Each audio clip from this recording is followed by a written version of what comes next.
Exactement, hein, c'est une étude qui a été réalisée par l'hôpital Sheba Tel HaShomer et qui a été publiée hier dans le New England Journal of Medicine. Elle affirme que certaines personnes vaccinées contre le Covid-19 développent moins d'anticorps que d'autres et qu'elles ont donc plus de risques d'être infectées par le virus. Autre information importante, le niveau d'anticorps étant directement lié à la charge virale, ces personnes vaccinées qui développent moins d'anticorps sont également plus susceptibles d'infecter les autres personnes.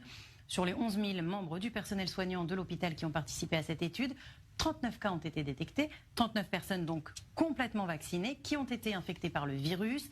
L'âge moyen des personnes contaminées est de 42 ans et demi. Environ un tiers des cas étaient asymptomatiques. 10% souffraient de symptômes très légers, 21% avaient de la fièvre et 19,4% ont présenté des symptômes longs du Covid, comme la perte de goût, de l'odorat ou la fatigue pendant plus de 6 semaines.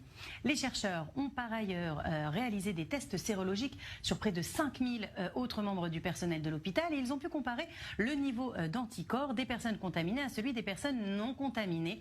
Leur niveau d'anticorps était en moyenne 3 fois inférieur à ceux qui n'ont pas été contaminés et dans certains cas, lorsque le niveau d'anticorps est censé être à son apogée, eh bien il était de 7 fois inférieur chez les personnes qui ont été infectées. C'est la première fois, Samuel, qu'une étude démontre avec certitude sur la base de données venant de vrais patients cette corrélation entre le niveau d'anticorps et les risques d'infection. Et pour le docteur Gilire Gavio-Orhai, qui est la directrice de l'unité d'épidémiologie des maladies infectieuses de l'hôpital Sheba et également l'auteur principal